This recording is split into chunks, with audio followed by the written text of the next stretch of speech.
चलिए, काफी सारे लोगों ने आंसर कर दिया है, तो मुझे लगता है पोल स्टॉप कर देना चाहिए एंड जल्दी से बढ़ना चाहिए आगे की ओर। चलिए, वेरी गुड, क्या बात है। हर्षा, अंकिता, शिवांगी, श्रद्धा, मानसी, सुनीता, मनीषा, विश्वजीत, मारिया, शुभम, राहुल, रोहित, सोनल, शुभ्रांशु, सुलभ, नमन, सुषमा, शान, क्या बात है।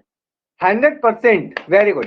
चलिए, तो इस बार करेक्ट आंसर आया है, 100% आंसर आया है, और ये है हमारा 86 अमेंडमेंट एक्ट। किस ईयर आया था, विच ईयर, ईयर बता दीजिए जल्दी से। बिल्कुल, 2002 में अमेंडमेंट एक्ट आया था। और कौन सा आर्टिकल फंडामेंटल राइट में ऐड किया गया था, विच फंडामेंटल राइट वाज एडेड, बिल्कुल आर्टिकल 21A। आर्टिकल 21A ये ऐड किया गया था, बोला गया था कि जो राइट टू एजुकेशन है वो एक फंडामेंटल राइट है। ठीक है, तो ये सारी चीजें आप लोग याद रखिएगा, बहुत इंपॉर्टेंट है। क्वेश्चन एक बार नहीं कितनी बार आती है। ठीक है, चलिए आगे बढ़ते हैं। कुछ इंपॉर्टेंट आर्टिकल्स, कुछ इंपॉर्टेंट लाइक अमेंडमेंट है। वैसे तो बहुत सारे अमेंडमेंट एक्ट है, अमेंडमेंट्स है, मैंने पहले इसका क्लास लिया भी है, बट कुछ चीजें इंपॉर्टेंट है जो पूछे मैं आपसे डिस्कस कर रहा हूं। जैसे अभी एक मैंने डिस्कस किया है 86 अमेंडमेंट एक्ट। इसके बाद अभी जो रिसेंटली सीयूईटी पीजी के एग्जाम में एक क्वेश्चन आया था सेवेंथ अमेंडमेंट एक्ट से, I think if I am remember, आया था एक क्वेश्चन कि जो पहले स्टेट से ABCD जो कैटेगरी में बांटे गए थे, किस अमेंडमेंट एक्ट के माध्यम से इसको क्या बना दिए गए, यूटी और स्टेट्स भारत में बना दिए गए। सबसे पहले 14 स्टेट और 6 यूटीज बनाए गए थे, आप सबों को पता होगा। ठीक है, तो ये था आपका सेवेंथ अमेंडमेंट एक्ट 1956। ठीक है, नेक्स्ट है आपका 13th अमेंडमेंट एक्ट, ये 1962 में आया था। इससे अकॉर्डिंग क्या किया गया था, आपका नागालैंड जो है उसको स्पेशल स्टेटस दिया गया था, आर्टिकल 371A के अकॉर्डिंग। आपको ये चीज क्लियर होनी चाहिए, आर्टिकल 71 के अंदर में, 371 के अंदर में काफी सारे आर्टिकल्स हैं। उन सारे लिस्ट आप लोग अपने पास रख लीजिएगा, क्योंकि उनमें से कोई भी क्वेश्चन कभी भी पूछा जा सकता है। ठीक है, नेक्स्ट हमें देखने को मिलता है कि 24th अमेंडमेंट एक्ट 1971 जो था, the president assent to constitutional amendment bill was made compulsory. मतलब हमारे पास जो कॉन्स्टिट्यूशनल अमेंडमेंट बिल जो होता है, ठीक है, ये कंपलसरी बना दिया गया प्रेसिडेंट ऑफ इंडिया के लिए कि वो उस बिल को वापस नहीं कर सकते हैं, बाकी बिल को वापस करते हैं। ये बताइए जिसको वापस नहीं कर सकते हैं, एक और बिल है जिसको वापस नहीं कर सकते हैं, कौन सा वो बिल है, और उसका आर्टिकल ये बता दीजिए। Very good, money bill. Money bill को वापस नहीं कर सकते हैं, क्योंकि मनी बिल उनके परमिशन से ही लाया जाता है। बिल्कुल, आर्टिकल 110। ठीक है, वेरी गुड। इसके बाद 26th अमेंडमेंट एक्ट, ये भी इंपॉर्टेंट है। ये 1971 में इंदिरा गांधी के टाइम में लाया गया था, और इसमें कोशिश क्या किया गया था कि पहले जितने राजा महाराजा थे ना, जिनको बहुत सारा क्या बोलते सरकार के द्वारा पैसे दिए जाते थे शान शौकत मेंटेन करने के लिए, सारी चीजें, उसको खत्म किया गया था 26 अमेंडमेंट एक्ट के माध्यम से। ठीक है, आप लोग ये बताइए किस अमेंडमेंट एक्ट को मिनी कॉन्स्टिट्यूशन कहा जाता है, which amendment act is known as, मुझे पता है सबको पता होगा, every one knows this question. ठीक है, वेरी गुड। किस अमेंडमेंट एक्ट के माध्यम से वोटिंग एज जो है वो 21 साल से घटाकर 18 साल कर दी गई थी, by which amendment act, voting age, बिल्कुल very good, 61st amendment act. ठीक है, ओके। किस अमेंडमेंट एक्ट के माध्यम से पंचायती राज इंस्टीट्यूशंस को अडॉप्ट किया गया था, panchayati raj institution, very good, 73rd amendment act. 72 नहीं था, 73rd था, 73rd। ठीक है, और किस अमेंडमेंट एक्ट से म्युनिसिपैलिटीज को, ठीक है, नगर पालिका को अडॉप्ट किया गया था, 74th। ठीक है, तो 1993, इसको आप लोग याद रखिएगा, ये सारे इंपॉर्टेंट है। ओके, किस अमेंडमेंट एक्ट के माध्यम से राइट टू प्रॉपर्टी को हटा दिया गया था, ये काफी है, कई बार आता है, कितना बार ना जाने कितने बार क्वेश्चन आ चुके हैं। ईयर कौन सा था इसका, बिल्कुल 1978, 44th अमेंडमेंट एक्ट। ठीक है, इसको आप लोग याद रखिएगा, डू रिमेंबर इट, बिकॉज ये काफी इंपॉर्टेंट है, ये सारे क्वेश्चन आपसे ही पूछे जाएंगे। ठीक है, चलिए आगे बढ़ते हैं। Next question, question number 2। एक चीज मैं पहले आपको बता देता हूं, आप सब लोगों को क्वेश्चन जो है आज काफी ट्रिकी है, आप लोग क्वेश्चन में फंस सकते हैं, इसलिए क्वेश्चन को ध्यान से पढ़िएगा, हड़बड़ी में गड़बड़ी हो जाएगा आज, इसलिए प्लीज। चलिए next question, question number 2। Which of the following statement is not correct, आप लोग ध्यान से क्वेश्चन को पढ़ लीजिए, मैं पोल प्रोवाइड कर रहा हूं।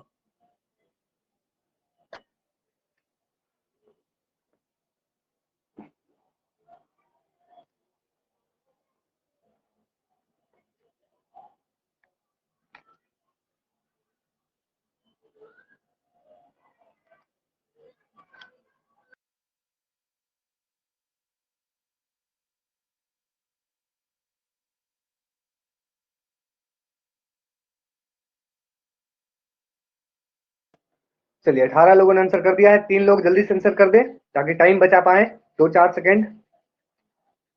2 बूंद जिंदगी के लिए पोलियो। चलिए 21 लोगों ने आंसर कर दिया, बहुत अच्छा, क्या बात है। लेट्स गो, देखते हैं इस बार कितने लोगों ने फंसा। चलिए वेरी गुड, तो 16 लोगों ने बिल्कुल करेक्ट आंसर दिया है, 16 has given the correct answer and बाकी 3 4 5 लोगों ने गलत आंसर किया है। Guys the correct answer will be option number 4। देखते हैं कैसे। पहला पहला बिल्कुल 1962 के टाइम में क्या किया गया, इमरजेंसी को डिक्लेयर किया गया था। सेकेंड 1971, ठीक है, एंड थर्ड जो है वो 1975। जो ये आपका इमरजेंसी जो था, जो इंदिरा गांधी के द्वारा इंटरनल डिस्टरबेंस के नाम पे लगाया गया था, वो 1977 में वापस लिया गया था। आप सबको पता होगा मोरारजी देसाई की सरकार कब बनी थी, 1977 में या 78 में? मोरारजी देसाई जनता पार्टी की गवर्नमेंट कब बनी थी, 1977 में। और जब 1978 तक सरकार अगर इमरजेंसी रहती तो क्या कभी गवर्नमेंट बन पाता? कनेक्ट कर सकते थे आप लोग, बिल्कुल याद रखिए 1977 में इसको वापस ले लिया गया था। चलिए डिटेल देख लेते हैं यहाँ पे। The first proclamation instance was October 1962 to 10 January 1968, ठीक है, during the Indo China war. सबसे पहले इंडो चाइना वॉर के पास में लगाया गया था, ठीक है। उसके बाद देखने को मिलता है 1971, ठीक है, इंडिया पाकिस्तान वॉर के टाइम में था, ठीक है। एंड नेक्स्ट जो है वो हमारा 1975 से 21 मार्च 1977 तक लगाया गया था, ठीक है, इंटरनल डिस्टरबेंस पे। इस पे काफी सारा क्रिटिक भी किया जाता है और इतिहास का एक काला दिन भी करके सेलिब्रेट करते हैं जो इसके अपोज में रहते हैं, ठीक है। तो इन सारी चीजों को आपको पता होना चाहिए। जल्दी से हम लोग इमरजेंसी को डिक्लेयर कर लेते हैं, इमरजेंसी को डिस्कस कर लेते हैं। जल्दी से बताइए कि नेशनल इमरजेंसी का प्रोविजन कौन सा आर्टिकल में है? National emergency, national emergency, confuse मत होइएगा, नेशनल इमरजेंसी। वेरी गुड, 352, 352 याद रखिए। Okay, president rule, president rule 356, बिल्कुल इमरजेंसी जो है प्रोविजन जर्मनी से बोरो की गई। Very good, 356। और फाइनेंशियल इमरजेंसी 360, ठीक है, याद रखिएगा। ओके, एक बार अगर फाइनेंशियल इमरजेंसी आपका पार्लियामेंट से पास हो जाता है, उसका प्रोविजन या रेजोल्यूशन बोल सकते हैं, तो वो कितने समय तक लागू रह सकता है? इस चीज को याद रखिएगा। आपका आपका प्रीवियस ईयर क्वेश्चन है, ये इनफाइनाइट टाइम तक लागू रह सकता है जब तक उसको राष्ट्रपति वापस ना ले, ठीक है, याद रखिएगा। तो ये इमरजेंसी से क्वेश्चन आते हैं आपके एग्जाम में, काफी सारे इंपॉर्टेंट हैं। एंड इंडिया में इनमें एकमात्र ऐसा है आपका आर्टिकल 360, जिसका यूज कितने बार किया गया है? आर्टिकल 360 का यूज कितने बार? 2 बार, 4 बार, 6 बार, 8 बार, 10 बार, कितने बार? वेरी गुड, एक बार भी नहीं किया गया है, ठीक है। Never financial emergency has been imposed, never, ठीक है, याद रखिए। चलिए very good, next question. The power of Supreme Court of India to decide the dispute between central and the state falls under its. आपको बताना है, मैं आपको पूर्ण दे रहा हूं।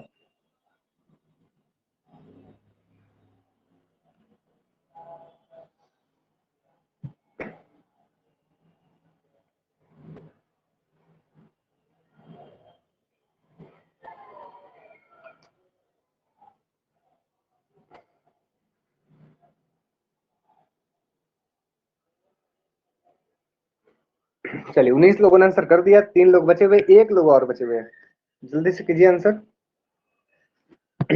चलिए 5 सेकेंड्स आर रिमेनिंग, 4 3 2 1 गो। चलिए this time I can see that, सबसे पहले देखते हैं कितने लोगों ने करेक्ट आंसर दिया है इसका।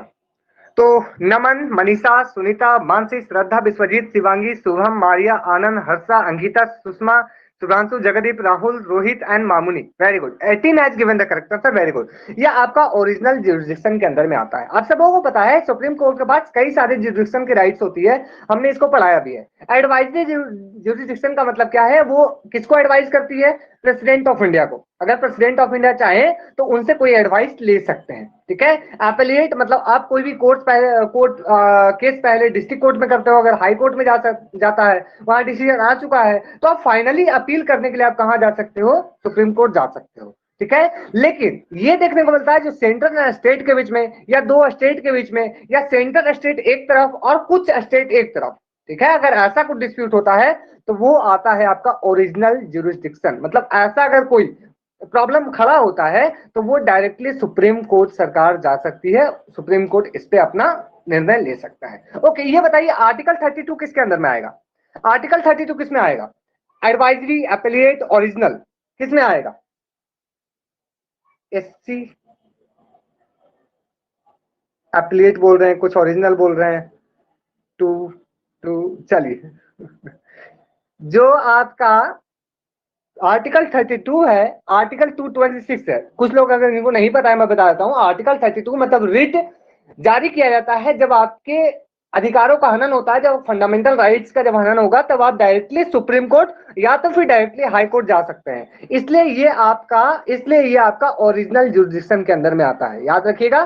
This comes under the original jurisdiction, बिल्कुल आर्टिकल 32 और आर्टिकल 226, इसको आप लोग याद रख सकते हैं। चलिए तो देख लेते हैं क्या है। यह आपका 131 के अंदर में बताया गया है कि ओरिजिनल जुरिडिक्शन क्या है, यानी कि जब आप डायरेक्टली कहां जा सकते हो, सुप्रीम कोर्ट का दरवाजा रात में 12 बजे खटखट खटखटा सकते हो। ठीक है, चलिए तो देखते हैं जब आपका सेंटर स्टेट के बीच में कोई डिस्प्यूट होता है, कुछ दो से ज्यादा स्टेट्स एक तरफ और फिर कुछ स्टेट्स और सेंटर मिलकर एक तरफ, अगर ऐसा कोई डिस्प्यूट होता है, आर्टिकल 32 से रिलेटेड कोई डिस्प्यूट, ठीक है, इसके साथ साथ आर्टिकल 226 से डिस्प्यूट, ठीक है, ये सारी कुछ चीजें होती है तो आप डायरेक्टली सुप्रीम कोर्ट जा सकते हो। चलिए आगे बढ़ते हैं। Next question, question number 4, under which article of Indian Constitution State Election Commission has been entrusted with the funding or function of conducting free and fair impartial election to the local bodies like panchayat and municipalities?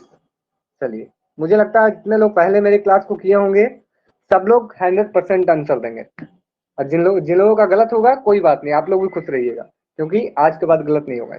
चलिए 10 लोगों ने टिक किया पहली बार क्या बात है। 16, सोचना क्या है। चलिए आज ट्रिक जो बताएंगे ये भूलना नहीं है फिर काफी सारे लोगों को पता है। Very good very good. 18 लोग, 19 लोग, 3 लोग और बचे हैं, 8 सेकेंड भी बचा है। चलिए सभी लोगों ने करेक्ट लगभग आंसर दे दिया है। Let's move with the answer. Very good.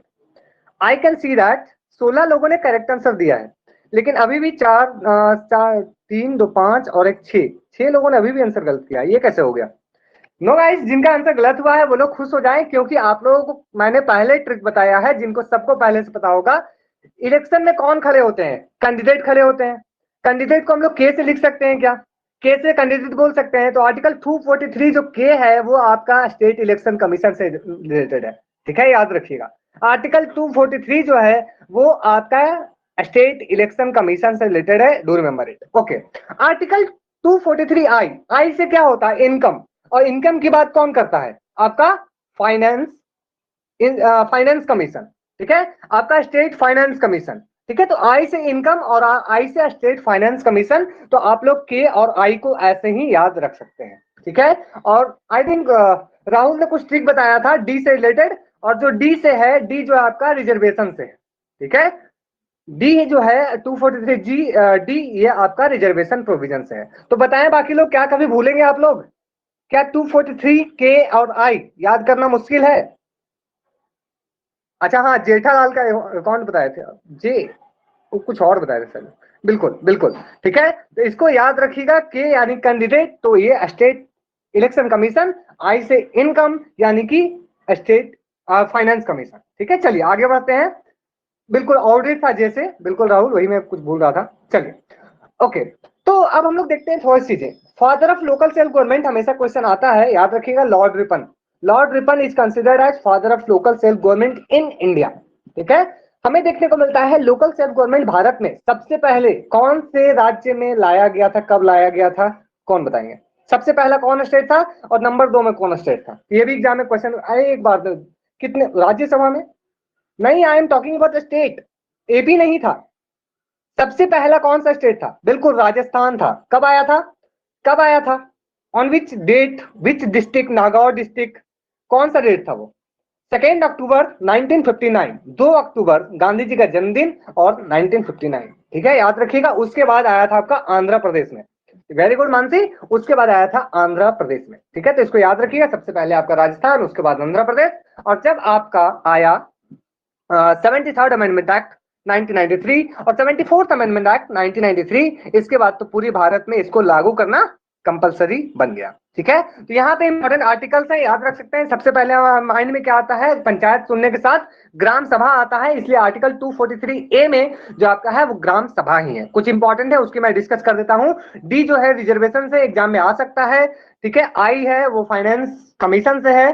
ठीक है, याद रख सकते हैं आप लोग। जे जे यानी कि राहुल के अनुसार चल रहे तो जेठालाल का अकाउंट यानी कि accountant of the panchayat. Election जो है वो कैंडिडेट के से है रिलेटेड, याद रखिएगा। और मुझे लगता है इसमें बाकी और पूछा नहीं जाता है ज्यादा। ठीक है, बस इतना आप लोग याद रखिएगा। चलिए तो आगे बढ़ा जाए। कैन वी मूव अहेड, आगे बढ़ा जाए। कुछ डाउट है? चलिए, very good, let's move. Okay, चलिए। परफॉर्मेंस बजटिंग, आपको बताना है कि परफॉर्मेंस बजटिंग जो है वो किस डिकेड में निकलकर सामने आया, किस डिकेड में इसकी डेवलपमेंट हुई।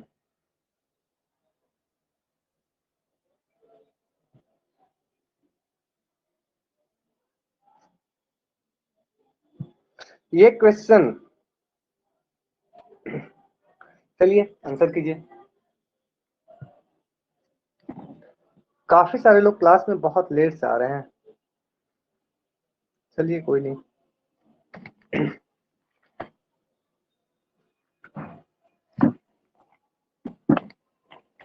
कितने लोगों ने आंसर किया है? 21 लोगों ने। 3 लोग अभी भी बचे हुए हैं। टिक तो करना है, इतना सोचना क्या है। चलिए सबसे पहले देखते हैं कितने लोगों ने करेक्ट आंसर किया है।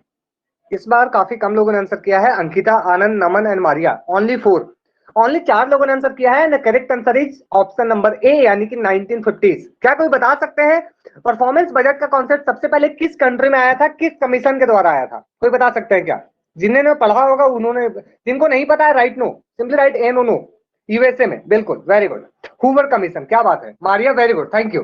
1949, 1949 हमारा भारत आजाद हुआ, उसके 2 साल बाद परफॉर्मेंस बजट जो है वो अमेरिका में हूवर कमीशन के द्वारा क्या किया गया था, इसको सजेस्ट किया गया था। ठीक है, बिल्कुल, वेरी गुड। तो ये हूवर कमीशन यानी कि 1949 है, यानी कि 1950s में निकलकर सामने आया। भारत में बता सकते हैं भारत में सबसे पहले कौन सा कमीशन या कमेटी इसको रिकमेंड किया था? Very good Maria. भारत में कौन सा कमेटी सबसे पहले I am talking about first time, for the first time? ARC?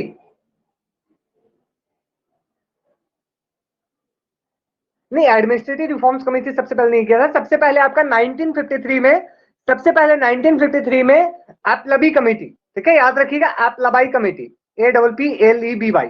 ठीक है, ये एपलबी की जो कमेटी है वो 1953 में सबसे पहले इसकी बात की थी। इसके बाद कई सारी कमिटीज ने इसकी बात की है। ठीक है, तो ये कुछ इंपॉर्टेंट चीजें हैं आप लोगों के लिए, आप याद रखिए सारी चीजें।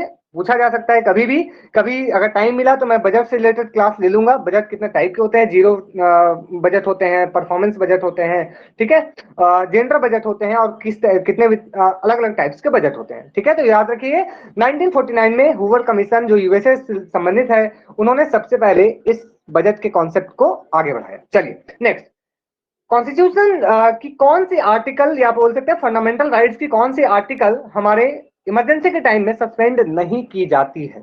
ये कई बार क्वेश्चन हमने पूछा है, इंपॉर्टेंट भी है ये।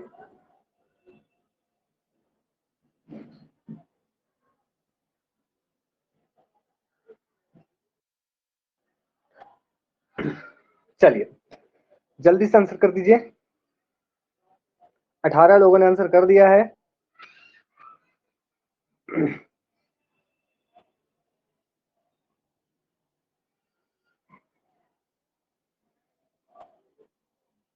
चलिए 21 लोगों ने आंसर कर दिया है, अभी बचे हुए हैं 2-3 लोग।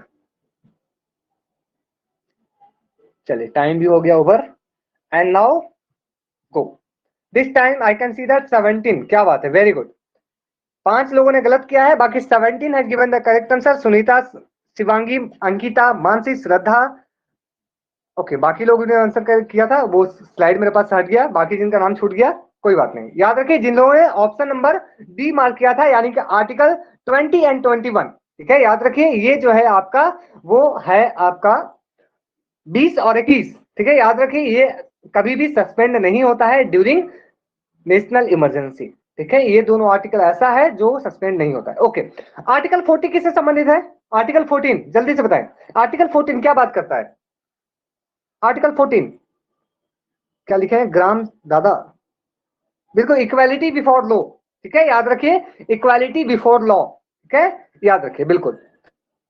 आर्टिकल 14, मैं 14 बोल रहा था मानसी, मुझे लगता है मेरे चलिए 15, 15 किसकी बात करता है? 15, 15, 15 जल्दी से बताएं।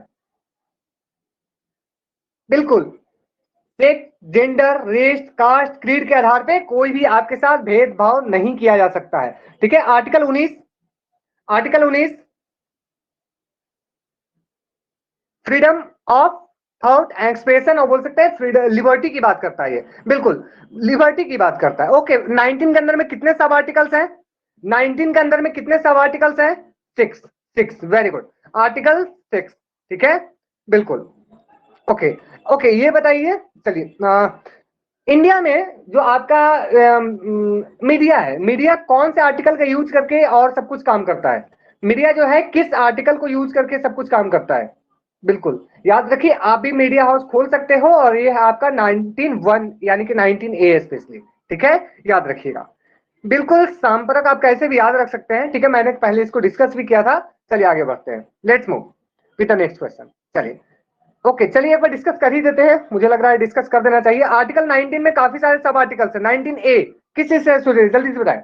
19A बोलने की आजादी, ठीक है, स्पीच एंड एक्सप्रेशन, याद रखिए 19A। 19B, 19B, 19B assembly, very good, assembly without weapons, assembly without weapons, ठीक है, नहीं नहीं, हाँ बिल्कुल, असेंबली की है। 19C, 19C किससे संबंधित है? बैठक करना, ठीक है, 19C जो है वो मीटिंग, मीटिंग से रिलेटेड है। ओके, नहीं, sorry sorry sorry, article 19A बोलने की आजादी, 19(2) जो है यानी कि बी, वो बैठक करने की आजादी, और तीसरी जो है वो है आपका एसोसिएशन फॉर्म करने की आजादी, ठीक है, एसोसिएशन, एसोसिएशन नहीं, मूवमेंट उसके बाद है, मूवमेंट डी में है, मूवमेंट डी में है, ठीक है, मूवमेंट जो है वो डी में है। सबसे पहले आप बोलेंगे, ठीक है, उसके बाद बैठक करेंगे, उसके बाद एसोसिएशन बनाएंगे, उसके बाद आप घूमने जाएंगे, ठीक है, समथिंग लाइक दैट है, बिल्कुल। चलिए, तो बाकी आप लोग देख लीजिएगा एक बार, मुझे लगता है कि बिल्कुल, उसके बाद रेसिडेंस का है, फिर आप कहीं भी रह सकते हैं, ये सारी चीजें। चलिए आगे बढ़ते हैं, next question, question number 7, which one of the following is correctly matched? Okay, यहाँ पे इनकरेक्टली कर लीजिएगा, प्लीज मेक करेक्शन, यहाँ पे आपको बताना है कौन सा स्टेटमेंट गलत है, कौन सा स्टेटमेंट गलत है आपको बताना है, मैं आपको पोल प्रोवाइड कर रहा हूं।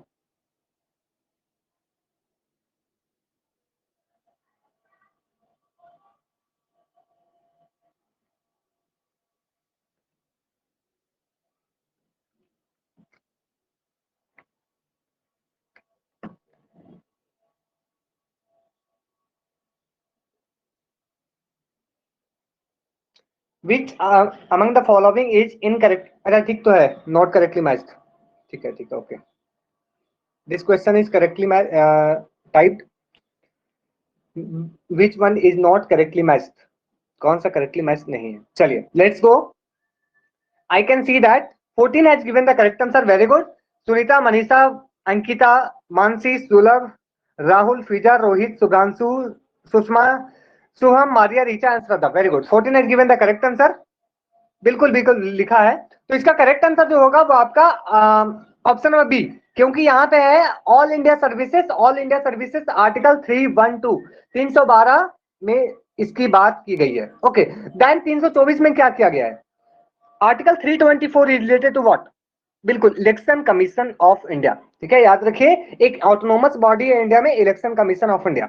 Okay, election commission of India किसकी किसकी इलेक्शन करवाता है?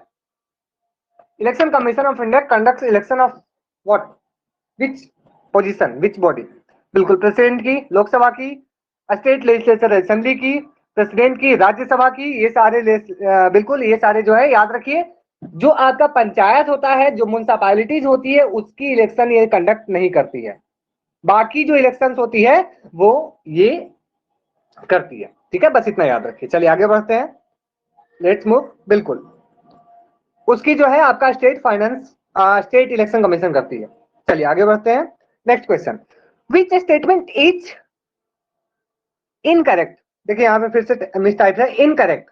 कौन सा स्टेटमेंट गलत है, आपको बताना है कौन सा स्टेटमेंट में से गलत है। मैं आपको पोल दे रहा हूं।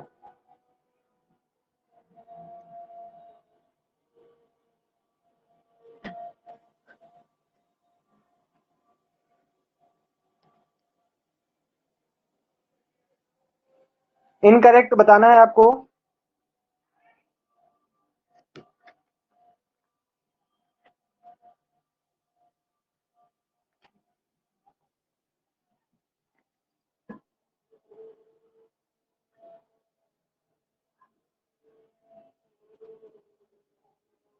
उन्नीस 20 लोगों ने आंसर कर दिया है। 5 सेकंड, 4 3 2 1, चलिए देखते हैं रिजल्ट। मुझे लगता है डी में मैक्सिमम लोग गए हैं। नहीं नहीं, ऐसा नहीं है, 16 लोगों ने बिल्कुल करेक्ट आंसर दिया है। Very good. Manisha, Sunita, Maria, Mansi, स्थान, फिजा, रोहित, हर्षा, आनंद, श्रद्धा, शुभ्रांशु, दीक्षा, राहुल, शुभम, सुलभ, सुषमा। वेरी गुड, क्या बात है। 16 has given the correct answer. Correct answer is option C, because C में कितने सब्जेक्ट्स हैं? टोटल 29 सब्जेक्ट्स हैं। याद रखिएगा, टोटल 29 सब्जेक्ट्स हैं, 39 सब्जेक्ट नहीं है। ओके, देन ये बता दीजिए कि 12th शेड्यूल में टोटल कितने सब्जेक्ट्स हैं? There are how many subjects in 12th schedule?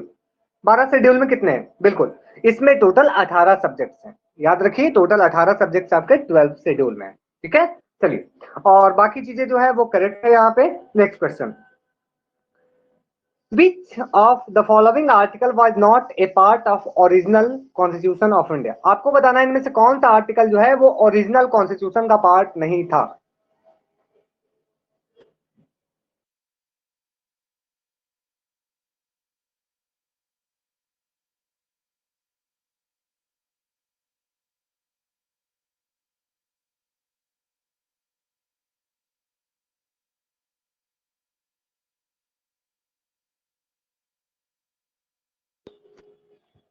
चलिए, 20 लोगों ने आंसर कर दिया है, एक लोग बचे हुए हैं।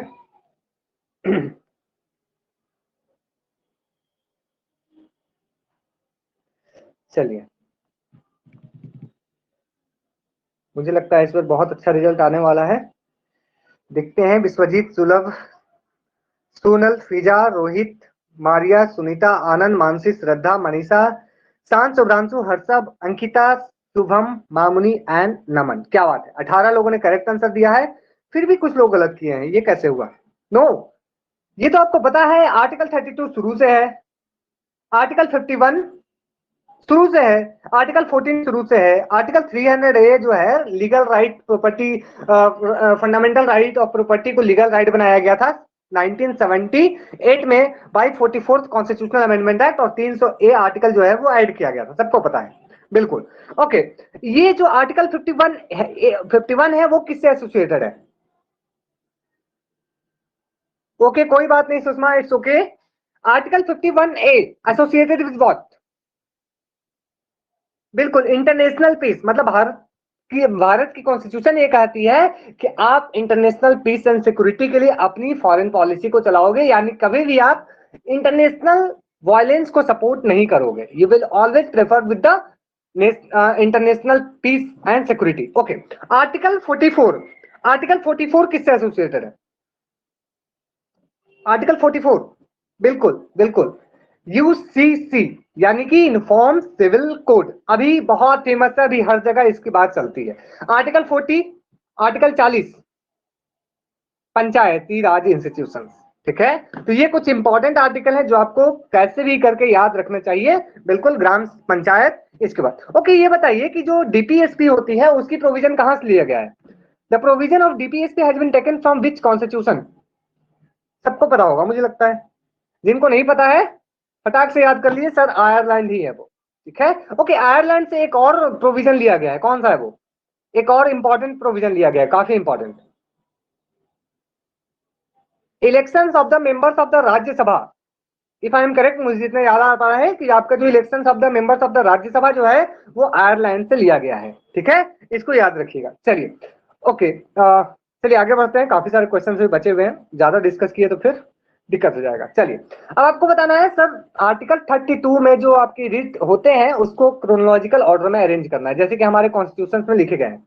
ठीक है, बिल्कुल, आपको क्रोनोलॉजिकल ऑर्डर में अरेंज करना है। मैं आपको पोल दे रहा हूं।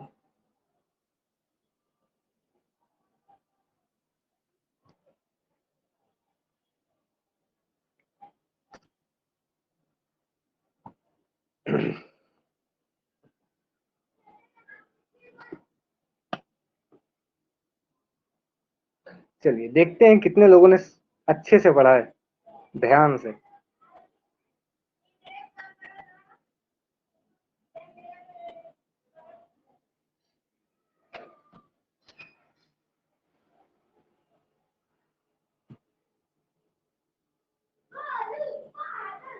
Okay, let's go. This time I can सी 15। क्या बात है, 15 लोगों ने बिल्कुल करेक्ट आंसर किया है। मनीषा, सांस, सुनीता, विश्वजीत, मानसी, सोनल, शुभम, मारिया, सुप्रांशु, आनंद, मामुनी, सुषमा, श्रद्धा, राहुल एंड फिजा। क्या बात है, very good. 15 has given the correct answer. The correct answer is option number D. काफी आसान है ये, मुझे लगता है इसमें कंफ्यूजन नहीं होनी चाहिए, बट यस समटाइम्स समटाइम्स से कंफ्यूज कर सकते हैं। कैसे याद रखना है, एचएम। आप सबों को पता है एक हेड मास्टर सर हुआ करते थे, ठीक है। हेड मास्टर सर आजकल क्या करने लगे हैं, पीसी यानी कि उनके पास पर्सनल कंप्यूटर हो गई है, क्योंकि आजकल सब कुछ ऑनलाइन हो गया है, ठीक है। और उससे क्या करते हैं, क्वेश्चन सेट करते हैं, ठीक है। आप लोग कैसे भी करके याद रख सकते हैं, अपने एक्रोनीम जैसे मन तैसे बना सकते हैं, जो मन मर्जी, बस आपको याद कर लेना है, ठीक है। चलिए, सुषमा ने भी लिखा है एक ट्रिक, वेरी गुड सुषमा। आपको जो अच्छा लगता है आप यूज कर सकते हैं, बिकॉज फाइनल जो इंड है वो क्या है भाई, रट लेना है, ठीक है। सर सिर्फ डी दिया था जिसमें मैंडमस सेकंड पर था। अच्छा अच्छा अच्छा, कोई बात नहीं कोई बात नहीं, वेरी गुड। चलिए आगे बढ़ते हैं, ऑप्शन नंबर डी। आगे बढ़ते हैं। अब आपको बताना है कि इनमें से कौन सा इनकरेक्टली मैच्ड है। आर्टिकल्स हैं,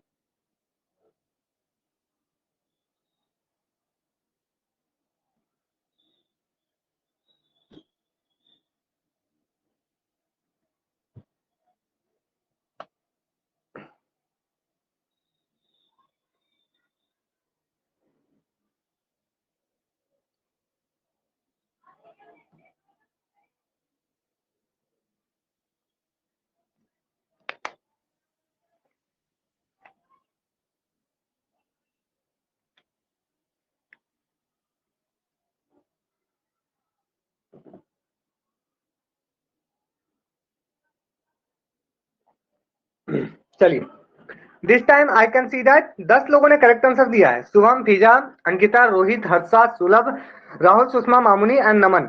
बाकी लोगों का आंसर गलत हो गया, मतलब सब लोग मेरे चंगुल में फंस गए। कैसे, आर्टिकल 368 सबको पता है कि ये कैसा है, तो कॉन्स्टिट्यूशनल का अमेंडमेंट है। लेकिन ये क्या कॉन्स्टिट्यूशनल अमेंडमेंट स्टेट लेजिस्लेचर करती है, क्या ये स्टेट लेजिस्लेचर करती है, याद रखिए ये आपका पार्लियामेंट करती है, भारतीय संसद, ठीक है। तो इस चीज को आप लोग, इसलिए मैंने आज शुरू में कहा है कि सारे क्वेश्चंस को आप लोग एक एक वर्ड पे ध्यान दीजिएगा, क्योंकि क्वेश्चन ट्रिकी है, ठीक है। चलिए बहुत अच्छा, ध्यान देखिए।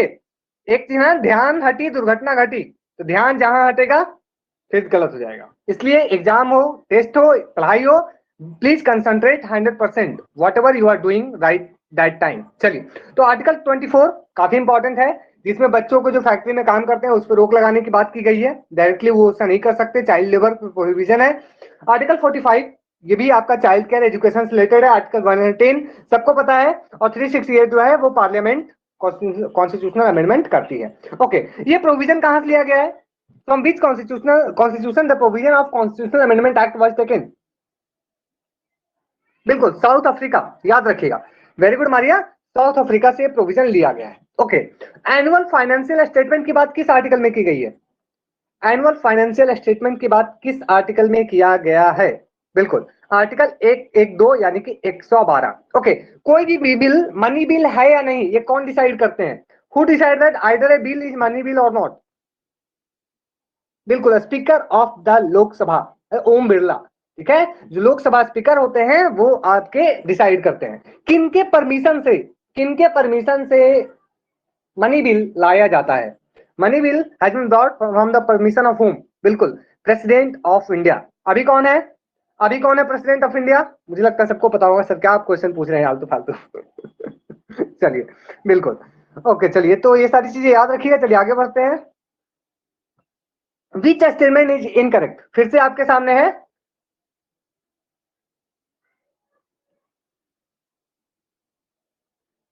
12 नंबर 12 नंबर क्वेश्चन प्लीज अच्छे से पढ़ लीजिए, मैं आपको पोल प्रोवाइड कर रहा हूं।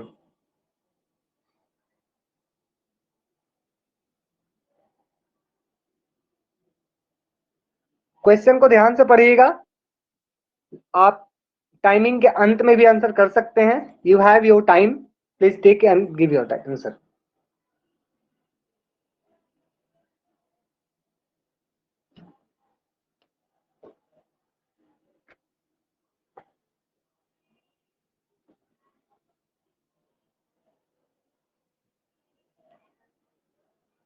चलिए 10 सेकंड बचा हुआ है।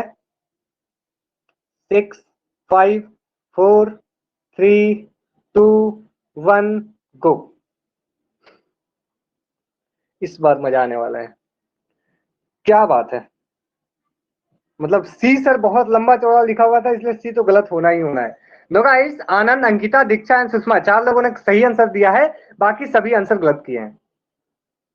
करेक्ट आंसर क्या होगा इसका, आप लोग अभी ध्यान से पढ़ लीजिए प्लीज। अभी आप लोग ध्यान से पढ़ लीजिए, बताइए गलती कहां पे है। गलती को ढूंढिए, कहां पे गलतियां हैं।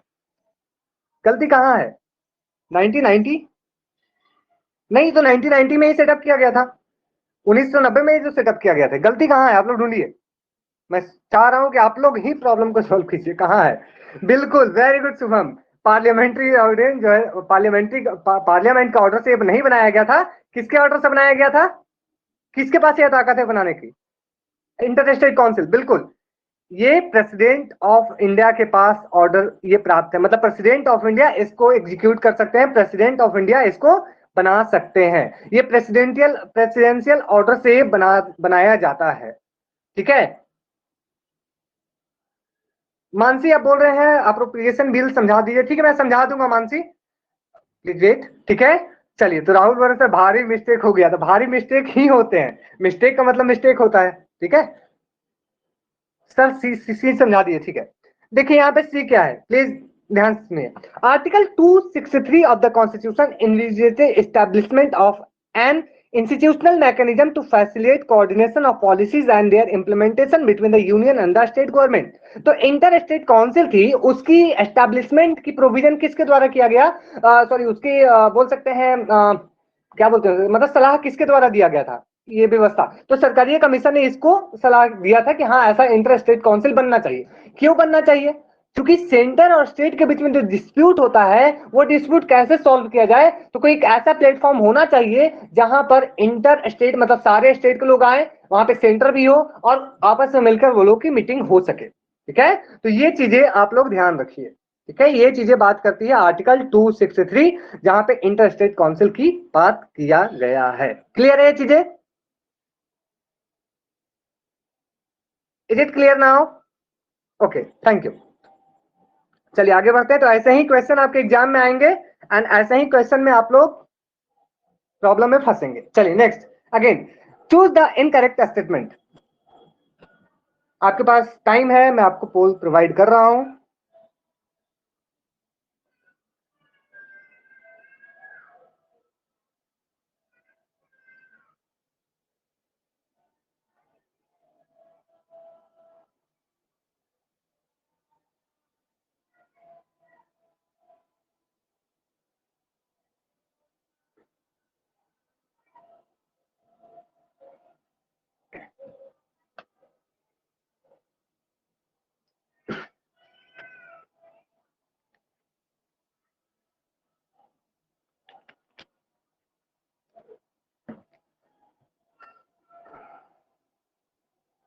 चलिए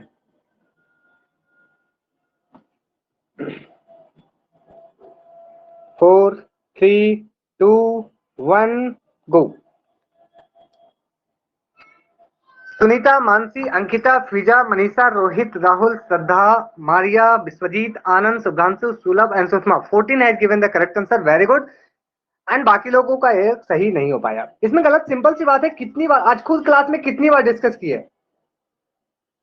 नहीं नहीं, मेरी चाल चली, अभी भी इतने लोग गलत हो गए, मुझे ये नहीं समझ में आ रहा है कि क्या हुआ। मतलब मैंने आज इस पार्टिकुलर चीज को कितनी बार क्लास में डिस्कस किया। 1978 आपका आया था 44th constitutional amendment act, 300A article add किया गया था।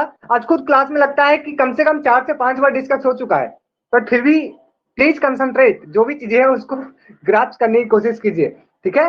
बिल्कुल, मोरारजी देसाई क्यों, 1978, बिल्कुल बिल्कुल मोरारजी देसाई, बिल्कुल। 74 लिखते हैं सब तो ज्यादा लोगों को गलत होता, 88 तो बहुत क्लियर था। ओके बिल्कुल, चलिए, तो ये चीजें याद रखिए। चलिए आगे बढ़ते हैं, नेक्स्ट क्वेश्चन, क्वेश्चन नंबर 14। ये क्वेश्चन आप लोग खुद से पढ़िए, क्वेश्चन खुद से पढ़िए, मैं आपको पोल दे रहा हूं।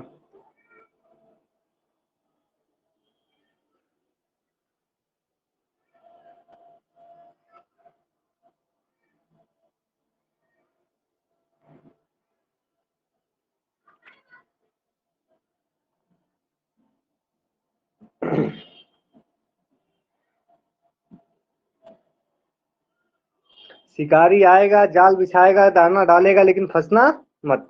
तो वैसे ही आप लोगों को भी करना है, सभी लोगों को करना चाहिए, एक्चुअली में अलर्ट रहना चाहिए।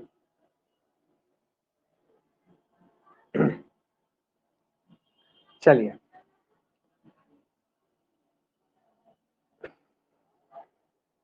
श्रद्धा, हर्षा, अंकिता, फिजा, मारिया, सोनल, रोहित, सुलभ, सुषमा, राहुल, आनंद, मामुनी, शान एंड शुभ्रांशु। 14 ने गिवन, 14 ने गिवन द करेक्ट आंसर। अभी भी 5 लोगों ने आंसर गलत किया है, ये कैसे हो रहा।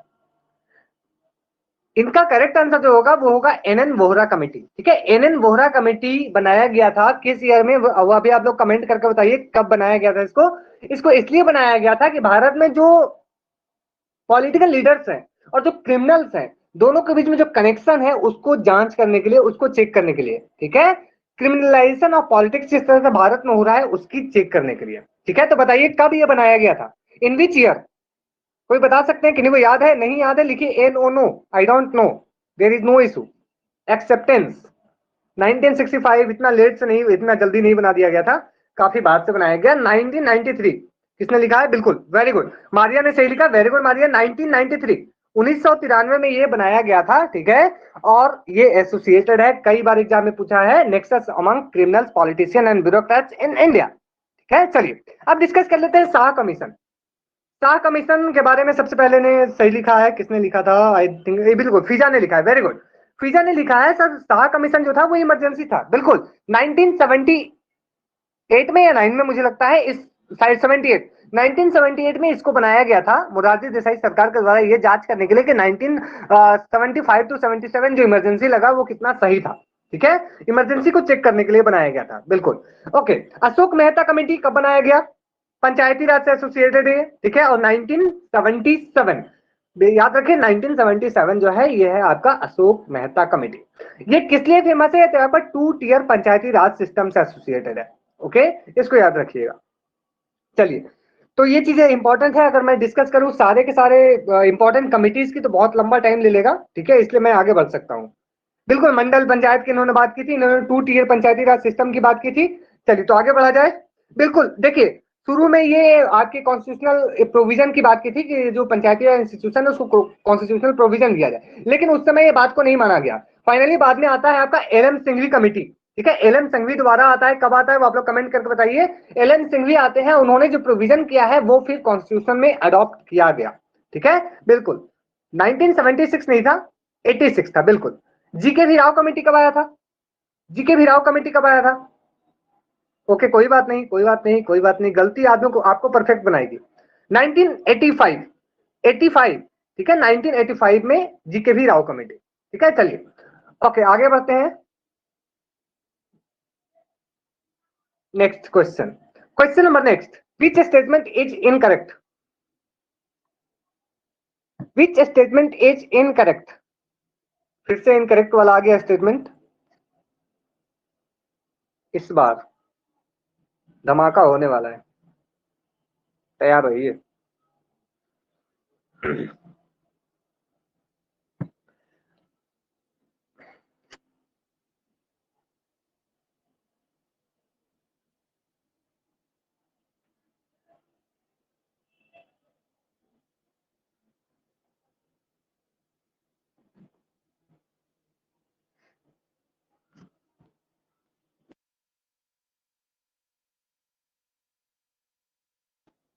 ओके, क्या बात है, 3 2 1 गो। लेट्स सी, इस बार 10 लोगों ने करेक्ट आंसर किया है। सुलभ, फिजा, सोनल, विश्वजीत, मानसी, मनीषा, सुषमा, सुनीता, शान, शुभ्रांशु। क्या बात है, very good. The correct answer will be option number C. बाकी जो स्टेटमेंट है वो करेक्ट है, ठीक है, 1 2 करेक्ट है। वाइस प्रेसिडेंट जो है वो आपके मीटिंग्स ऑफ द लोक काउंसिल ऑफ स्टेट यानी कि राज्यसभा को चेयर करते हैं। सबको पता है, उनको पैसे भी उसलिए मिलता है क्योंकि वो आपके चेयर करते हैं राज्यसभा को। और वो सिर्फ एक टाइम में वोटिंग करते हैं जब इन कंडीशन ऑफ टाई, ठीक है, किसी रेजोल्यूशन पे या किसी बिल पे अगर वोटिंग हो रहा होता है और अगर उसमें टाई हो गया तब वो सिर्फ वोटिंग कर सकते हैं। लेकिन स्टेटमेंट 3 जो था कि the vice president of America has the same kind of power, ठीक है। ये याद रखिए, ये आपके जो अमेरिकन वाइस प्रेसिडेंट होते हैं वो कभी भी वोटिंग नहीं करते हैं। अमेरिकन वाइस प्रेसिडेंट कभी भी वोटिंग नहीं करते, यानी कि जो वहां के जो चेयरपर्सन होते हैं वो वोटिंग नहीं करते हैं ऐसे सिस्टम में, ठीक है। ऐसे एक सिचुएशन में वोटिंग नहीं करते हैं। तो ये है आपके लिए, याद रखिएगा इसको। आगे बढ़ते हैं, next question, question number 16। Which constitution has inspired the Indian concept of rule of law, parliamentary system and rule making procedure? मुझे लगता है 100% आंसर आना चाहिए इसमें। ये लड्डू क्वेश्चन से कुछ कम नहीं है।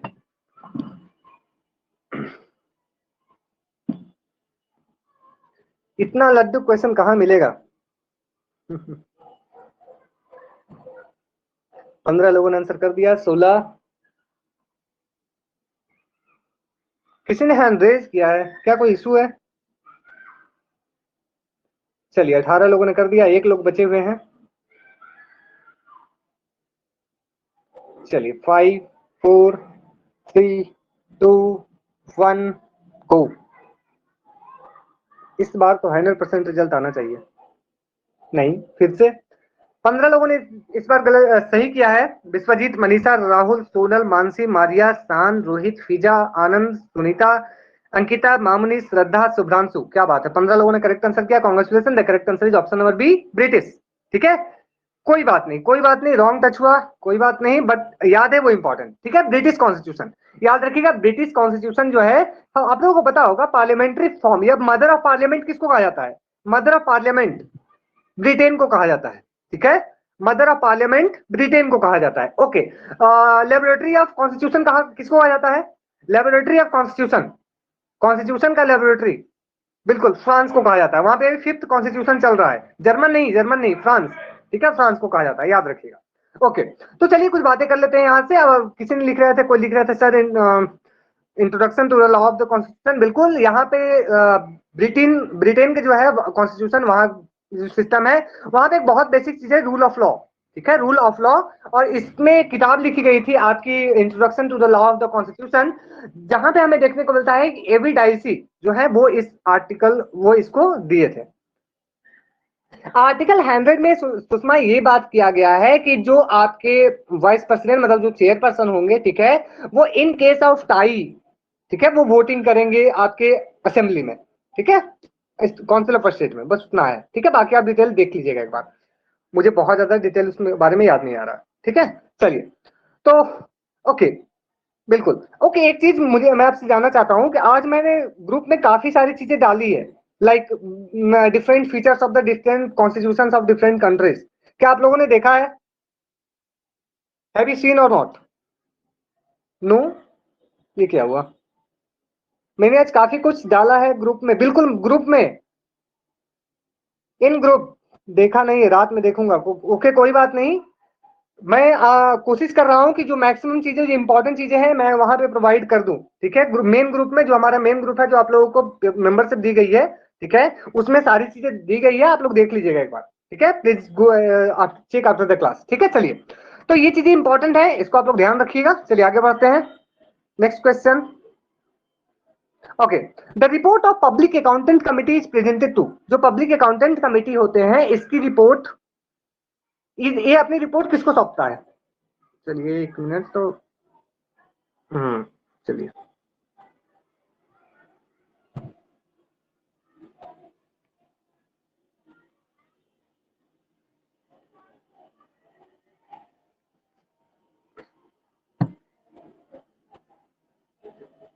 जल्दी से आंसर कर दीजिए। लगता है कुछ बच्चों को भूख लग गया।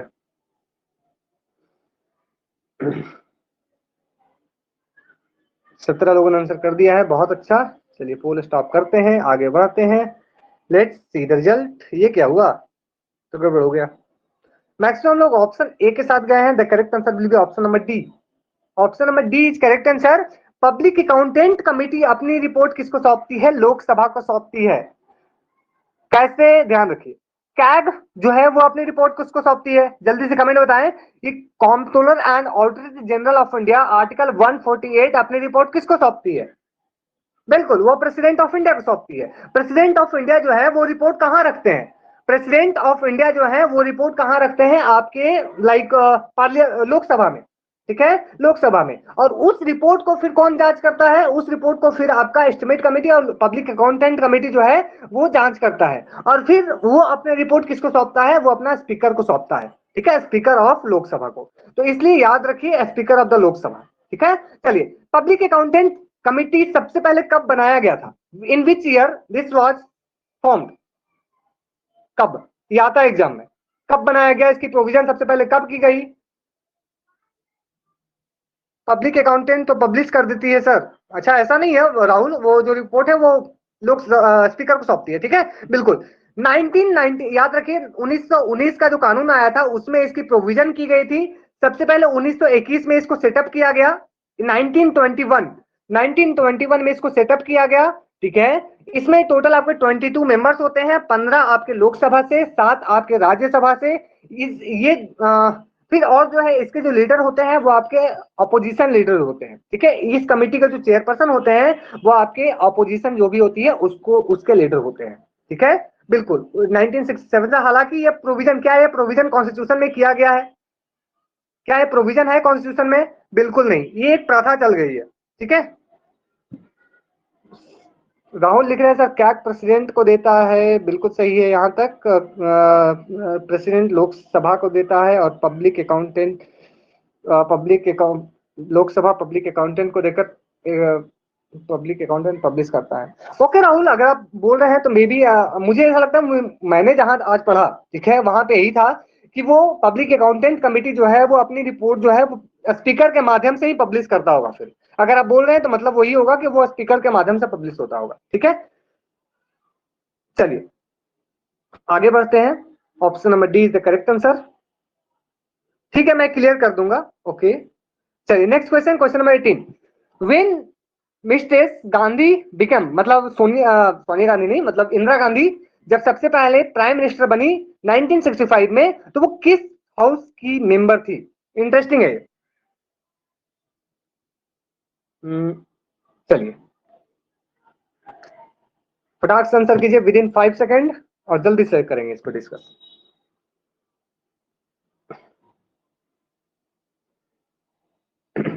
चलिए 14 हैज गिवन द आंसर। 3 लोग भी बचे हुए हैं, जल्दी से आंसर कर दीजिए आप लोग भी। 15 लोग कर दिए हैं, 16 लोगों ने कर दिया है, एक लोग और बचे हुए हैं। चलिए कर दीजिए आप भी। चलिए तो time, okay let's go. This time I can see that 14 is given the correct answer. क्या बात है, Sunita, Vishwajeet, Sulabh, Mansi, Shaan, Fiza, Rohit, Anand, Shraddha, Diksha, Mamuni, Shubhranshu, Harsha and Rahul. Very good. 14 is given the correct answer and the correct answer is Rajya Sabha. आप सबों को पता है 1965 के पहले आपके, बिल्कुल 1965 के टाइम में, उसके पहले जो है आपके लाइक प्राइम मिनिस्टर कौन थे? उस समय प्राइम मिनिस्टर कौन थे? उस समय बहुत एक इंपॉर्टेंट समझौता हुआ था। प्राइम मिनिस्टर कौन थे? किनकी डेथ के बाद इंदिरा गांधी बनी थी? बिल्कुल लाल बहादुर शास्त्री। ठीक है, लाल बहादुर शास्त्री के डेथ के बाद क्या हुआ, फिर आपके इंदिरा गांधी मेंबर नहीं थी, इंदिरा गांधी को अपॉइंट किया गया। ठीक है, मेंबरशिप किसकी दी गई? राज्यसभा की। और फिर क्या हुआ, वहां से वो प्रेसिडेंट मतलब भारत की प्राइम मिनिस्टर बनती है। ठीक है, ताशकंद समझौता, बिल्कुल 1966 में इंडिया पाकिस्तान के बीच में ताशकंद समझौता हुआ था, याद रखिएगा। ठीक है, अच्छा अच्छा अच्छा, बिल्कुल। चलिए तो इसको याद रखिएगा। नेक्स्ट आगे बढ़ते हैं। Question number 19। The parliament of Japan is known as, is called as.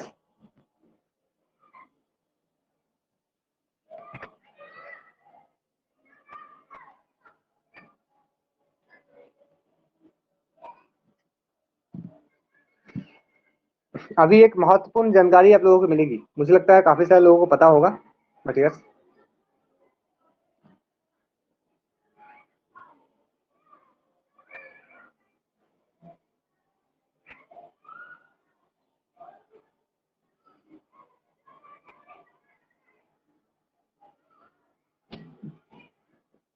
चलिए,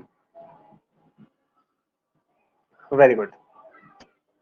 आई कैन सी दिस दैट सुलभ, मानसी, अंकिता, शान, रोहित, आनंद, सुनीता, राहुल, फिजा एंड सुषमा, मात्र 10 लोगों ने आंसर किया है। क्या बात है, 6 लोगों ने गलत किया है। कोई बात नहीं, कोई बात नहीं, कोई बात नहीं, कोई बात नहीं। The correct answer is option number D. आप लोग इसको कॉमन सेंस आंसर कर सकते थे। ठीक है, कॉमन सेंस कैसे हो सकता है सर? कांग्रेस तो कहेंगे नहीं, कांग्रेस कहाँ करते हैं, तो लाइक अमेरिका को कहते हैं। प्रेसिडियम, हाँ इसमें कंफ्यूजन हो सकता था, और आपके डाइट में कंफ्यूजन हो सकता था। मजलिस जो है वो ईरान को कहते हैं। ठीक है, चलिए, तो इसको आप लोग एक बार इंपॉर्टेंट ध्यान से देख लीजिए। ड्यूमा ये अभी आया था सीयूईटी पीजी के एग्जाम में, आया था, यस और नो? सीयूईटी पीजी के एग्जाम में आया था। ड्यूमा जो है वो कहाँ के पार्लियामेंट को कहा जाता है? तो याद रखिए, ये आपके रशिया के पार्लियामेंट को कहा जाता है। कांग्रेस जो है वो यूएसए का यूएसए के जो पार्लियामेंट होती है उसको कहते हैं। ठीक है, इसके दो आपके हाउस होते हैं, मतलब वहां पे है सोरा, ये किसको कहते हैं? तो अफगानिस्तान के जो आपका लाइक पार्लियामेंट है उसको सोरा कहा जाता है। नेशनल पीपल्स रिपब्लिक चाइना के पार्लियामेंट को कहा जाता है फॉलकेटिंग। ये इंपॉर्टेंट है, याद रखिए, जो उल्टा पुल्टा नाम थोड़ा सा है वो इंपॉर्टेंट है, एग्जाम में पूछा जा सकता है। ये आपका डेनमार्क का है। मजलिस, ईरान, मलेशिया और मालदीव। ठीक है, ईरान, मलेशिया एंड मालदीव, तीनों जगह के जो पार्लियामेंट है उसको मजलिस कहते हैं। एंड डाइट जो है वो आपका जापान है। ओके, भारत के पार्लियामेंट को क्या कहते हैं? भारत के पार्लियामेंट को क्या कहते हैं सर? वो थर्ड वाला कौन सा था? क्या थर्ड वाला मतलब? लाइक थर्ड वाला मजलिस, ये मजलिस था, मजलिस। चलिए ओके, तो याद रखिए ये चीज, सेकेंड वाला। ठीक है, वो ऐसा ही है, प्रेसिडियम वैसा कुछ कहा नहीं जाता, मुझे नहीं याद है, कुछ ही कंट्री को कहा जाता है। ठीक है, चलिए, तो याद रखिए, भारत के पार्लियामेंट को संसद कहा जाता है, इसमें कंफ्यूज मत होइएगा। ठीक है, भारत के पार्लियामेंट को संसद कहा जाता है। ठीक है, चलिए, question number 20। Who appoint secretary general of the Lok Sabha? Lok Sabha के सेक्रेटरी जनरल को कौन अपॉइंट करते हैं?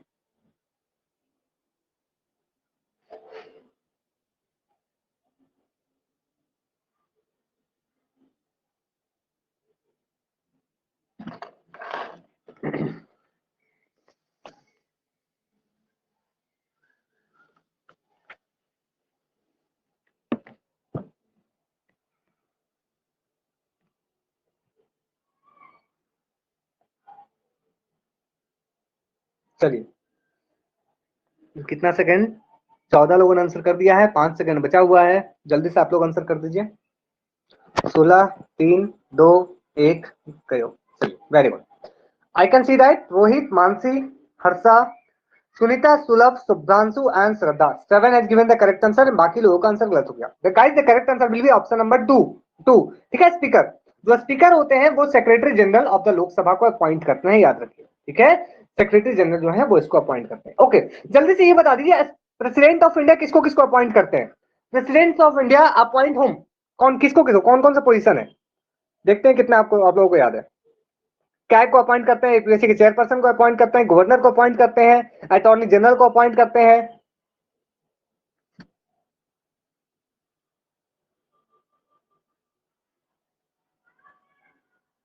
ठीक है, इलेक्शन कमीशन के चेयरपर्सन को। ठीक है, पीएम पीएम को भी अपॉइंट करते हैं, पीएम की सिफारिश पे बाकी को अपॉइंट करते हैं, बाकी।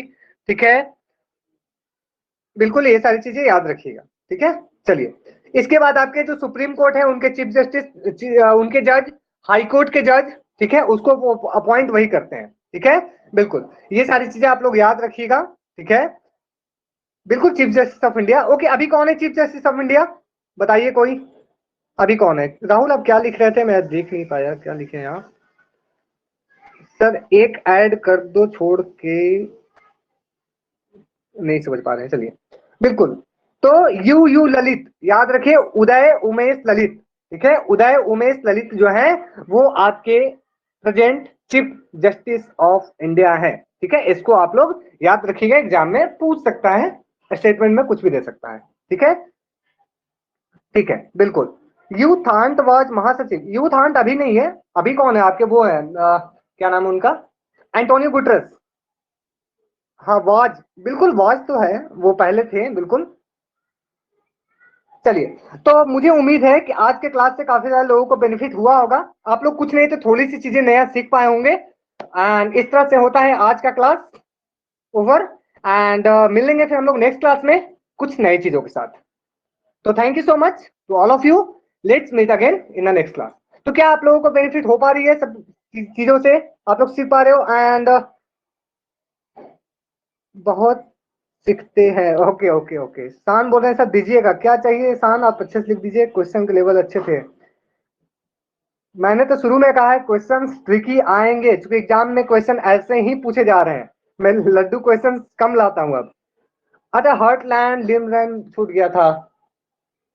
ओके देन, बिल्कुल मैंने बोला था, सॉरी फॉर दैट, मैं आज उसको मैप को लेकर नहीं आ पाया।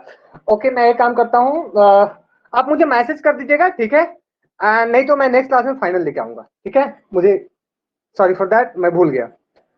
सर एक रिक्वेस्ट लिखते हैं पीछे पर, सर रिक्वेस्ट लिखे हैं पीछे पढ़िए, क्या रिक्वेस्ट है शान? शान क्या लिखे हैं? सर आपसे एक रिक्वेस्ट है, इस बार के एग्जाम होने के बाद आप दिसंबर के लिए कंप्लीट कोर्स, मैंने एक चीज आप लोगों का इन्फॉर्मेशन है, ठीक है? न्यू कोर्स जल्दी लॉन्च होगा, अक्टूबर से फ्रेश बैच जो है वो स्टार्ट होने वाला है, ठीक है? अक्टूबर से फ्रेश बैच स्टार्ट होगा, वो तो चलते रहेगा, मेरा काम ही यही है पढ़ाना, ठीक है? तो बी रेडी फॉर दैट, सीखते रहे, मुस्कुराते रहे, आगे बढ़ते रहे, keep cool, keep smiling, keep learning. Thank you so much.